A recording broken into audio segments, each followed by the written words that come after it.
Audio book वाङ्मय 66 युग निर्माण योजना दर्शन स्वरूप व कार्यक्रम चैप्टर 4 पार्ट 2 हमारी असंख्य समस्याओं का एकमात्र हल विचार क्रांति। हमारे सोचने का ढंग यदि सही रहा होता तो व्यक्ति और समाज के सामने उपस्थित अगणित समस्याओं और व्यथा वेदनाओं में से एक का भी अस्तित्व दृष्टिगोचर न होता और हम सब ईश्वर के राजपुत्रों की तरह हर्ष और उल्लास का, सुख और शांति का जीवन जी रहे होते। सूर दुर्लभ इस मानव जीवन को नारकीय जीवन की प्रताड़ना भुगतने के लिए विवश करने वाला एक ही अनात्म तत्व है, बुद्धि विपर्य। हम सब मरघट के प्रेत पिशाचों की तरह इसी विभ्रम की आग में बुरी तरह जलते तड़पते जिंदगी के दिन पूरे कर रहे हैं। यदि इस दुर्भाग्य से बच सकना संभव रहा होता तो आज मानव समाज का, समस्त संसार का स्वरूप ही कुछ और होता। तब इस धरती पर निछावर होने के लिए स्वर्ग नीचे उतरता और उसकी परिक्रमा अभ्यर्थना करता। जबकि वन्य प्रदेशों में स्वच्छंद निवास करने वाले अभावग्रस्त और कष्ट साध्य जीवन जीने पर भी पशु पक्षियों में से एक भी बीमार नहीं पड़ता, तो मनुष्यों के ऊपर ही क्यों विपत्ति टूटी। जो पूर्ण स्वस्थ कहा जाने वाला कोई नहीं दिखता। चल फिर लेने वालों को बीमार न कहे यह दूसरी बात है, पर बारीकी से निरीक्षण परीक्षण करने पर प्रतीत होता है कि न्यूनाधिक मात्रा में 100% लोग शारीरिक और मानसिक रोगों से ग्रस्त रुग्ण जीवन जी रहे हैं, भले ही अभ्यास के कारण वह अखरता न हो। ऐसा क्यों हुआ?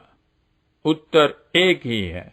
मनुष्य ने अपनी आहार विहार की आदतों को अवांछनीय अप्राकृतिक ढांचे में ढाला और अस्वस्थता को निमंत्रण देकर बुलाया, कीमत देकर खरीदा। यदि कोई तीव्र चिंतन प्रणाली हमें उपरोक्त तथ्य स्वीकार करा सके और आहार विहार के संयम पर आरूढ़ होने के लिए विवश कर सकें, तो निसंदेह हम सब प्रकृति पुत्रों की तरह स्वच्छंद, उल्लासित, सुदृढ़ और निरोग जीवन जीने लगेंगे। तब औषधियों की, अस्पतालों की, डॉक्टरों की तनिक भी आवश्यकता न रहेगी, किंतु रवैया यही रहा। वर्तमान अभक्ष्य आहार ही किया जाता रहा और अस्त व्यस्त दिनचर्या, असंयम एवं कृत्रिमता में रस लेने का क्रम चलता रहा, तो बीमारियां और भी बढ़ेगी, स्वास्थ्य संकट और भी सघन होगा। अपनी सारी आमदनी चिकित्सा पर खर्च कर देने के उपरांत भी कोई चैन की सांस न ले सकेगा। उसे अस्वस्थता पटक पटक कर मारेगी और अपने उल्टे रवैया का दंड पग पग पर भुगतने के लिए विवश होना पड़ेगा। हम प्रकृति के कानून तोड़ने के लिए तो स्वतंत्र हैं, पर उसकी प्रतिक्रिया से, दंड व्यवस्था से बच सकना अपने वश की बात नहीं। यदि रोगों से छुटकारा पाना हो तो आज या आज से 1000 वर्ष बाद मनुष्य को इसी मान्यता को अपनाना पड़ेगा कि प्राकृतिक आहार विहार अपनाने के अतिरिक्त निरोग रहने एवं दीर्घ जीवन का और कोई मार्ग नहीं। जिस दिन हम प्रचलित असंयम को सभ्यता समझने की मान्यता को बदल देंगे, अपने सोचने का ढंग सुधार लेंगे, उसी दिन मानव जीवन पर लगा हुआ अस्वस्थता का ग्रहण उतर जाएगा। इसके अतिरिक्त स्वास्थ्य सुधार के अन्य उपाय भले ही देखने में कितने ही आकर्षक लगते हों, मात्र मन बहलाने वाली विडंबना बनकर रहेंगे। वह महामानव जो लोगों को आहार विहार का वर्तमान रवैया छोड़ने और नैसर्गिक जीवन जीने की प्रेरणा दे सके, निसंदेह दूसरा धन्वंतरी कहलाएगा। उसका विवेक अनुदार अमृत कलश छिड़क कर समस्त विश्व को मृत से जीवित बनाने का उपाय करेगा। अस्पताल बनने से किसी को सस्ती वाहवाही और अहंकार की तृप्ति मिल सकती है, पर रहेंगे सब कोल्हू के बेल के घेरे में ही दवा लेकर 10-20 दिन अच्छे रहने के बाद असंयमी जीवन उन्हें फिर बीमार पड़ने के लिए विवश करेगा। रोज दवा, रोज बीमारी का मनोरंजक खेल है तो अच्छा। मनोरंजन की दृष्टि से अस्पताल खोलना भी बुरा नहीं, पर बारीकी से देखा जाए तो उसमें हित किसी का कुछ होने वाला नहीं। प्रकृति बीमार का झटका कर सकती है, अस्पताल ने उसे हलाल करने का ढंग बना दिया। सिख लोग जानवर को एक ही बार में झटका करके मांस निकालते हैं, जबकि मुसलमान लोग गले पर धीरे धीरे छुरी चलाकर जिबह करते हैं। घुट घुट कर देर में मरने का रास्ता भर अस्पतालों और औषधियों से खुल सकता है। आरोग्य और दीर्घ जीवन उसके बलबूते की बात नहीं, वह तो संयमी और प्रकृति अनुकूल गतिविधियां अपनाने पर ही संभव है।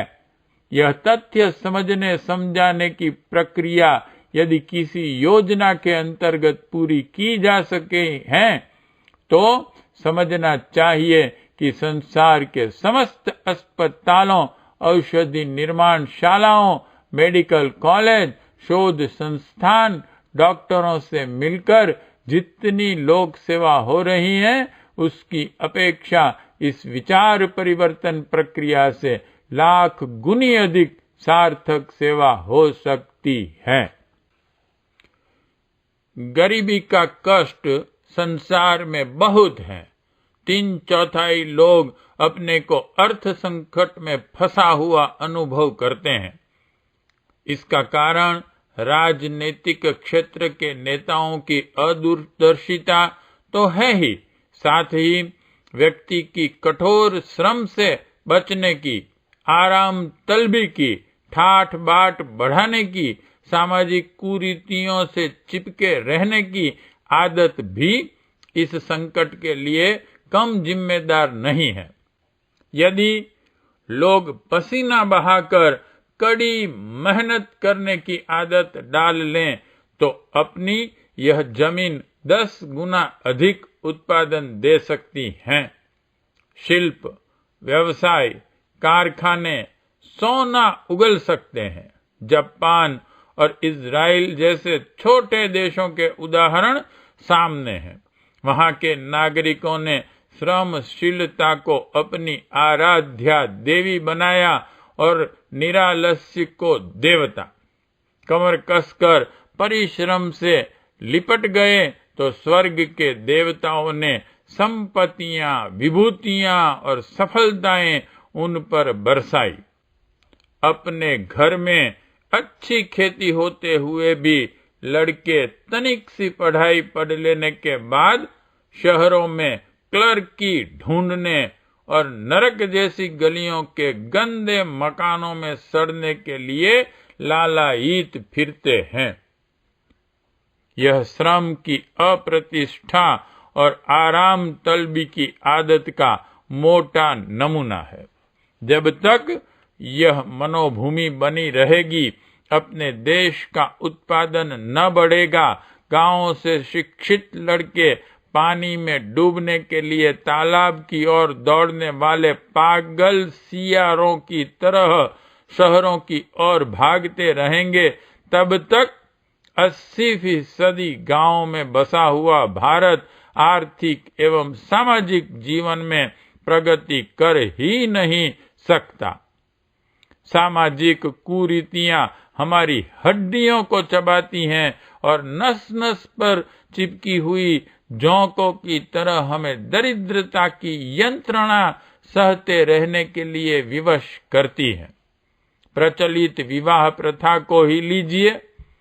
किसी भी परिवार में आए दिन खड़े रहने वाले विवाह इतना पैसा मांगते हैं कि उनकी पूर्ति साधारण कमाई से नहीं हो सकती। हर किसी को बेईमानी से धन कमाने की बात सोचनी पड़ती है। सोचनी ही नहीं, करनी भी पड़ती है। अपने समाज में आधे से अधिक लोग बेईमानी से पैसा कमाने के आदी हैं। यह उनकी विवशता भी है। इतना पैसा विवाह शादियों में होली फूंकने के लिए आखिर आए कहां से, आए कैसे? बेईमानी ही एकमात्र रास्ता रह जाता है। यों अपना समाज दिन दिन उसी पाप पंख में डूबता चला जाता है। जो पैसा घर परिवार की उन्नति में, शिक्षा, व्यवसाय, संवर्धन आदि में खर्च किया जा सकता था और परिवारों को रूस, अमेरिका, जापान आदि देशों के सुसंपन्न स्तर पर लाया जा सकता था, वह यदि रूढ़ियों और कुरीतियों में इसी तरह बर्बाद होता रहे तो अभी अपने देश को अर्थ संकट में 1000 वर्ष तक और सड़ना पड़ेगा। उत्पादन के नए आधार ढूंढना अर्थशास्त्रियों के मस्तिष्कों की कलाबाजी और जिन्हें कुछ करना ही ठहरा उसकी जाफी सानी की तरकीबें देखने सुनने में बहुत अच्छी लगती है और साधारण मस्तिष्क इसी भ्रम में मोहित हो जाता है कि शायद अगले ही दिनों अपने यहाँ समृद्धि आने वाली है। उत्पादन, व्यवसाय एवं कला कौशल की भारी योजनाएं बनते और चलते देखते हुए स्वतंत्रता प्राप्ति के बाद कितने वर्ष ऐसी ही मृग तृष्णा में चले गए। अभी और 1000 वर्ष तक ऐसे ही कमी पूरी होने वाली प्रतीक्षा करनी पड़ सकती है। यदि लोगों को घोर परिश्रमी, मितव्ययी, सादगी प्रिय और रूढ़ियों को कुचल डालने के लिए प्रेरणा न दी गई और वर्तमान मनोवृत्तियां कायम रही तो देश से न तो बेईमानी जाएगी और न गरीबी। बेईमानी का धन व्यसनों में नष्ट होगा, कुरीतियां हमें दरिद्र बनाएंगी। आराम तलबी में उत्पादन गिरेगा और फिर संपदा कोई आसमान से थोड़ी ही टूटने वाली है।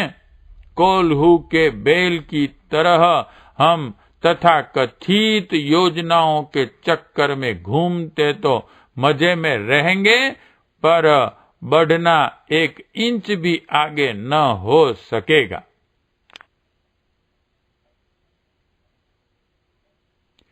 यदि कोई ऐसा पथ प्रदर्शक संसार में आए या ऐसा विचार प्रवाह फैले जो काम चोरी, आराम तलबी, बनावट, फिजूल खर्ची और कुरीतियों की बेवकूफी से लोगों को वीरत कर सकें तो अपना देश 5 साल में फिर उसी स्थिति में पहुंच सकता है जिसकी चर्चा सुनकर कोलंबस के मुंह में पानी भराया था और इस सोने की चिड़िया भारत को तलाश करने के लिए उसने लंबी जहाजी यात्रा की थी।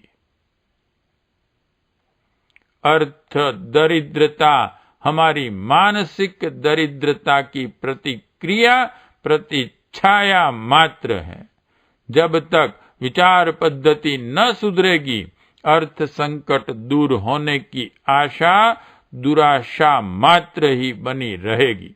कुबेर का खजाना लेकर घर घर में स्वर्ण भंडार जमा कर जाने वाले किसी देवदूत की अपेक्षा वह आंदोलन अधिक गरिमाशील कहा जाएगा जो लोगों की वर्तमान सदोष विचार प्रणाली में आमूल चूल परिवर्तन करके रख दें। चाहे व्यक्तिगत समृद्धि की बात हो, चाहे समूहगत संपन्नता का विषय हो, उपाय एक ही है। लोगों का वर्तमान दृष्टिकोण बदला जाए। भले ही यह प्रक्रिया आज न सही 1000 वर्ष बाद संपन्न की जाए, पर अर्थ संकट के निवारण के लिए भी उतने ही दिन प्रतीक्षा करनी पड़ेगी। मन को प्रफुल्लित करने के लिए इस सृष्टि में इतना विस्तृत आधार मौजूद है कि हर घड़ी हर्षोल्लास भरी अनुभूति का आस्वादन करते हुए प्रमुदित पुलकित रहा जा सके।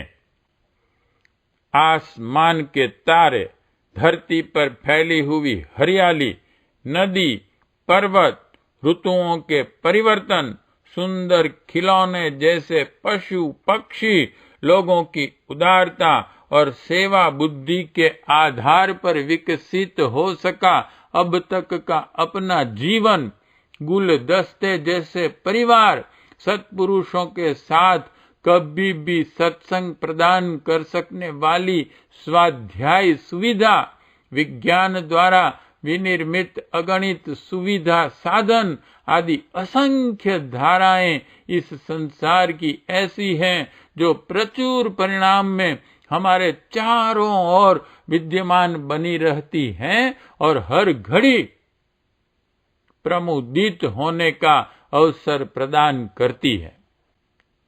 भगवान ने मानव जीवन के इर्द गिर्द बिखरा वातावरण ऐसा सुरुचिपूर्ण बनाया है कि कोई सही मस्तिष्क वाला व्यक्ति जन्म से लेकर मरण पर्यंत हर घड़ी हर्षोल्लास से भरी हुई जिंदगी बिता सकता है। पर दुर्भाग्य को क्या कहा जाए जिसने हमारी विचार प्रणाली में विष घोल दिया और हम हर बात को उल्टे ढंग से सोचने लगे। फल जो होना था वही हुआ। रंगीन चश्मा पहनने वाले को हर चीज रंगीन दिखती है। दुर्बुद्धिग्रस्त मस्तिष्क अपने चारों ओर विद्रुप विडंबना को अट्टहास करती देखता और डरता है। चिंता, भय, शोक, संशय, निराशा, उद्वेग के इतने ज्वालामुखी हमारे मस्तिष्क में फूटते रहते हैं कि आत्महत्या करने को जी चाहता है। दुख के कारण उसे वास्तविक दिखते हैं जबकि वे बिल्कुल अवास्तविक और काल्पनिक है। कहावत है कि वहम की दवा लुकमान के पास नहीं। सचमुच इस संशय एवं भ्रांतिग्रस्त मस्तिष्कों को कल्प वृक्ष के नीचे बिठाकर सारी मनोकामनाएं पूर्ण कर दी जाएं तो भी चैन मिलने वाला नहीं है। उल्टी विचारणा कल्प वृक्ष के नीचे भी दुर्बुद्धि ही सोचेगी और वहां भी उसे विपत्ति ही घेर लेगी। उल्टी बुद्धि का एक छोटा सा नमूना देखा जाए। कई लोगों के संतान या लड़का नहीं होता। वस्तुतः यह लोग बहुत ही सुखी और सौभाग्यशाली हैं। कन्याओं के विवाह के बाद ढलती आयु निश्चिंत, निर्द्वंद और शांतिमय बिताते हुए अपना समय और धन परमार्थ प्रयोजनों में लगाकर लोक परलोक उज्जवल बना सकते हैं। जिनके कोई संतान नहीं है वे अतिशय सौभाग्यवान हैं। बढ़ती हुई आबादी में और बढ़ोतरी करना अन्न के लिए पराश्रित नागरिकों के लिए एक विशुद्ध पातक है। इन दिनों जो जितनी संतान बढ़ा रहा है वह देश को उतना ही संकट में डाल रहा है। इस पाप से जिन्हें अनायास ही छुट्टी मिल गई वे सचमुच सौभाग्यवान हैं। बच्चों के पालन पोषण से लेकर उन्हें स्वावलंबी बनाने तक की प्रक्रिया कितनी महंगी और कष्ट साध्य है, इसे सब जानते हैं। जितना श्रम, मनोयोग एवं खर्च लड़के के लिए करना पड़ता है, उतना ही यदि भगवान के लिए किया जाए तो निसंदेह इसी जन्म में भगवान मिल सकते हैं। वही अनुदान यदि परमार्थ प्रयोग के लिए लगाया जाए तो उतने से ही असंख्य लोगों को प्रेरणा देने वाली एक संस्था चल सकती है। आजकल के लड़के बड़े होने पर अभिभावकों को केवल त्रास ही देते हैं। अपने हाथों की कमाई भी किसी अच्छे काम के लिए खर्च करनी हो तो लड़के उसे रोकते हैं। वे चाहते हैं हराम का सारा माल हमें ही मिले। यहाँ तक कि अपनी बहनों को देता देखें तो कूटते और विरोध करते हैं। कोई यह चाहता हो कि लड़के का बाप बनकर बुढ़ापे का आधार मिल जाएगा तो और भी दुराशा मात्र है। कुत्ता पराये घर रहकर जिसका कुछ प्रयोजन पूरा करता है, उसी के यहाँ रोटी पा लेता है। बेटे के ऊपर कुत्ता तक निर्भर नहीं तो मनुष्य के लिए यह सोचना कि बेटे बिना बुढ़ापा न कटेगा नितांत मूर्खता है। अपने देश में बेटा न होने पर अति दुखी लोग हर जगह पाए जाते हैं। इनमें से कितने ही दूसरा विवाह करते, कितने ही खानदान का लड़का गोद लेते देखे जाते हैं। उनका सोचना कितना संकीर्ण है कि घृणा आती है। अपने श्रम, समय और धन का लाभ किसी अपना कहे जाने वाले लड़के को ही मिले, ऐसा सोचने वाले देश, धर्म, समाज, संस्कृति, ईश्वर आदि को सर्वथा भूले हुए होते हैं। अन्यथा वे अपनी समृद्धि उनके लिए देकर यशस्वी और आत्म शांति का कदम बढ़ा सकते थे। पर इन अभागे लोगों को क्या कहा जाए जो संकीर्णता की कीचड़ में सिर से पैर तक डूबे हैं और बेटा न होने की रट लगाए रहते हैं। इन अभाव में वे इतने दुखी रहते हैं मानो विपत्ति के सारे पहाड़ उन्हीं पर टूट पड़े हों। ऊपर एक उदाहरण बताया गया है जिसमें सुख सौभाग्य से भरा पूरा मनुष्य भी एक कल्पित अभाव को गढ़कर उस कारण कितना उद्विग्न होता है। ऐसी ही भ्रांतियां पग पग पर भरी पड़ी हैं। शरीर से भी अधिक लोगों के मन बीमार हैं और बीमारियों से मिलने वाले शारीरिक कष्टों से भी बहुत अधिक दुख उन्हें मनोविकारों द्वारा उत्पन्न भ्रांति धारणाओं और मान्यताओं के कारण उठाना पड़ता है।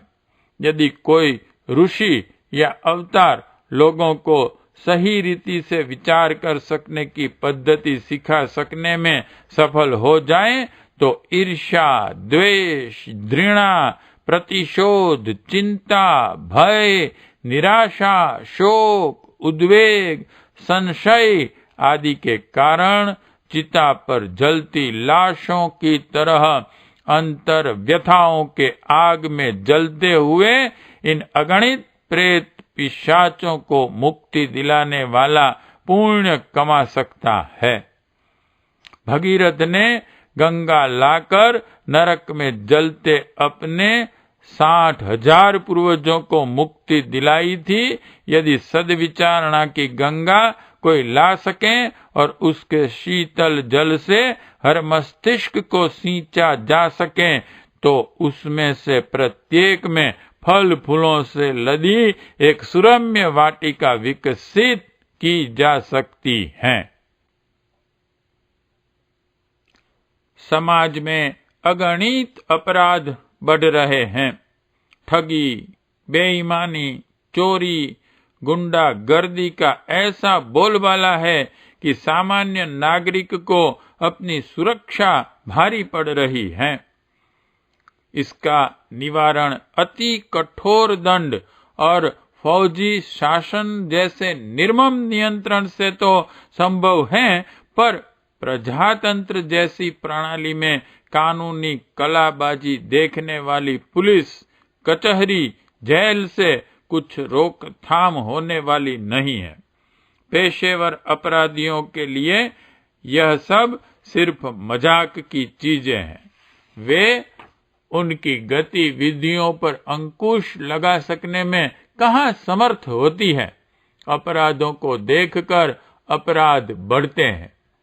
हमारा नागरिक जीवन इस बढ़ती हुई अनियंत्रित अपराध वृत्ति के कारण असुरक्षित और अनिश्चित होता जाता है। यह विभीषिका वर्तमान अर्थ को सम्मान और महत्व प्रदान करने वाली विचार पद्धति को बदलकर ही रोकी जा सकती है। मनुष्य का गौरव, कर्तव्य एवं आदर्शवादी परंपरा अपनाने में है। अपनी और दूसरों की समग्र प्रगति सदाचरण और सहयोग पर निर्भर है। पाप कर्मों के कठोर दंड से यहाँ बचा भी लिया जाए तो परलोक में नारकीय त्रास अवश्य सहने पड़ेंगे। पापी पर विश्व का कोप बरसता है। ऐसी मान्यताएं यदि जनमानस में गहराई तक प्रवेश कर सकें तो अपराधों का आमूल चूल उन्मूलन वैसे ही हो सकता है जैसे सतयुग में राम राज्य में बताया जाता था। बेईमानी की गतिविधियां बहुत कठिन है और लाभ भी अनिश्चित है। इसकी तुलना में ईमानदारी का रास्ता सरल भी है और सुनिश्चित लाभ प्रदान करने वाला भी। यह तथ्य यदि तर्क, प्रमाण, उदाहरण सहित लोगों को समझाया जा सकता है तो अपना हित समझने में समर्थ मनुष्य अनैतिक एवं अपराधी गतिविधियों का परित्याग कर सज्जनता की राह पर चल सकता है। इस प्रकार प्रेम, सद्व्यवहार और सहयोग से भरा पूरा समाज स्वर्गीय सुख शांति का आधार बन सकता है। अपराध नियंत्रण के लिए भले ही राजकीय दंड व्यवस्था रहे, पर उसका मूलोच्छेदन कर्तव्य भावना, आत्म गौरव एवं ईश्वरीय न्याय की यथार्थता समझ लेने पर ही संभव है। वह व्यक्ति या आंदोलन संसार की समस्त अदालतों, जेलों, वकीलों, न्यायाधीशों, जेलरों, जल्लादों की मिली जुली शक्ति से भी लाख गुना अधिक उपयोगी सिद्ध होगा जो लोगों को अनैतिकता के विधान की प्रतिक्रिया और नैतिकता की स्वर्गीय संभावनाओं का चित्र ठीक तरह खींच सकें और उसे जनमानस में ठीक तरह प्रतिष्ठापित कर सकें। हमारे घर परिवार एक छोटे राज्य शासन के छोटे समाज के प्रतिरूप होते हैं। इस प्रयोगशाला में सज्जनता, सद्भावना, सहकारिता, उदारता एवं व्यवस्था की शिक्षा आरंभ की जाती है। परिवारों का समूह ही राष्ट्र है, राष्ट्रों का समूह विश्व। परिवारों के सौमनस्य का अगला जमाना सारे संसार को सुधारने और सुखी बनाने का महत्वपूर्ण प्रयोग है। आज हमारे परिवार एक बिल में रहने वाले कई चूहों की तरह, एक सराय की तरह रह गए हैं, जिनमें परस्पर विश्वास, सहयोग, त्याग और मोह प्रदान करने की आवश्यकता पूरी होती नहीं दिखती। घर के हर सदस्य को अपने सीमित स्वार्थ की फिक्र रहती है। पूरे परिवार पर उसकी गतिविधियों का क्या प्रभाव पड़ेगा, इसकी ओर से बहुधा आंखें बंद ही रखी जाती हैं। यही कारण है कि घरों को छोटे स्वर्ग का नमूना अब नहीं बना पाता और हर सदस्य अवसर मिलते ही उस जेल खाने से निकल भागने की सोचता है। परिवार संस्था का इस प्रकार नष्ट होना वस्तुतः समाज, राष्ट्र एवं विश्व के विघटन का कारण बनता जा रहा है। इस चिंताजनक स्थिति का समाधान कैसे हो, इसका निर्णय एक ही हो सकता है कि घर का हर सदस्य भोजन वस्त्र की तरह आरंभ से ही उत्कृष्ट विचारधारा का आहार आरंभ से ही पाता रहे और उसकी व्यवस्था हर घर में अनिवार्य रूप से बनी रहे। रोटी, कपड़े, दवा, सवारी, फीस आदि की व्यवस्था से परिजनों के शरीर भर की साज संभाल रह सकती है। मन को विकसित रखने वाली विचारणा की साधन सामग्री या परिस्थिति घर में न हो तो भूखी आत्मा वाले वे लोग ऊंची बात सोच ही न सकें और नीचे दृष्टिकोण रखने वाले कभी किसी के सच्चे मित्र नहीं हो सकते। इस तथ्य को भुलाया जाता रहा। परिवारों में ऊंचा सोचने की सुविधा देने वाली कोई प्रक्रिया चली नहीं। फलस्वरूप हमारे विकृत परिवार एक समस्या की तरह सिर दर्द बने हुए हैं और समाज की कमजोरी बढ़ा रहे हैं। यदि कोई देवदूत या आंदोलन गृह संचालकों को यह मंत्र सिखाया जाए कि वे घर के हर सदस्य को ऊंचा दृष्टिकोण विकसित करने के स्वाध्याय साधन घर में जमा करें और घरेलू विचार गोष्ठियों, कथा कहानियों, शंका समाधानों द्वारा उत्कृष्टता का बीजारोपण करने की व्यवस्था जुटाए रहें, तो इसका प्रतिफल एक सुविकसित परिवार के रूप में होगा। तो यह प्रक्रिया हर परिवार को सोने चांदी से लाद देने से बढ़कर है। घर में स्वच्छता की, शिष्टाचार की, सहयोग की, सादगी की परिस्थितियां बनाए रखने के लिए जो सचेष्ट रहेंगे वे ही समुचित परिवार का लाभ और आनंद उठा सकने में समर्थ होंगे। शारीरिक, मानसिक, आर्थिक, पारिवारिक, सामाजिक समस्याएं व्यक्तिगत जीवन को किस तरह प्रभावित करती हैं, विचार विकृतियां किस प्रकार अच्छे भले जीवन क्रम को नारकीय बना देती हैं, काम, क्रोध, लोभ, मद, मत्सर, अहंकार आदि दुर्बुद्धियों से ग्रसित मनुष्य किस प्रकार अकारण अपने ऊपर बरसने के लिए विपत्तियों की घटाएं आमंत्रित करता है, इसे कोई भी विचारशील समझ सकता है। यदि मनुष्य अपनी विचार पद्धति पर नियंत्रण कर ले तो उसकी शक्ति, प्रगति, समृद्धि हर प्रकार उसकी मुट्ठी में और सुरक्षित रहेगी। युग निर्माण योजना के अंतर्गत चल रहे विचार क्रांति आंदोलन ज्ञान यज्ञ का यही प्रयोजन है। व्यक्ति और समाज की सर्वांगीण सुख शांति अपने इसी अभियान की सफलता पर निर्भर है। यदि इस तथ्य को ठीक तरह समझ लिया जाए तो हर कोई यही अनुभव करेगा कि मूल को सींचने की तरह विश्व शांति का एक ही मार्ग और एक ही उपाय है और इस उपाय को कार्यान्वित करने में एक ही अपना संगठन लगा हुआ है।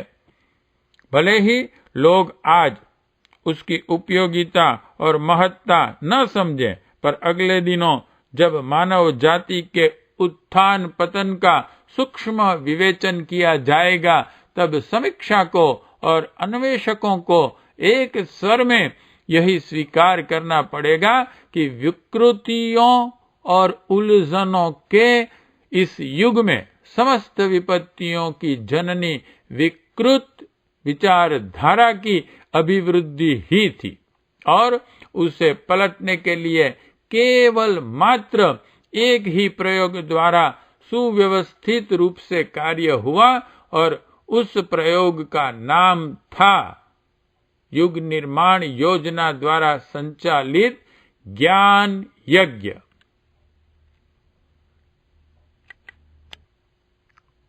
पार्ट 2 समाप्त।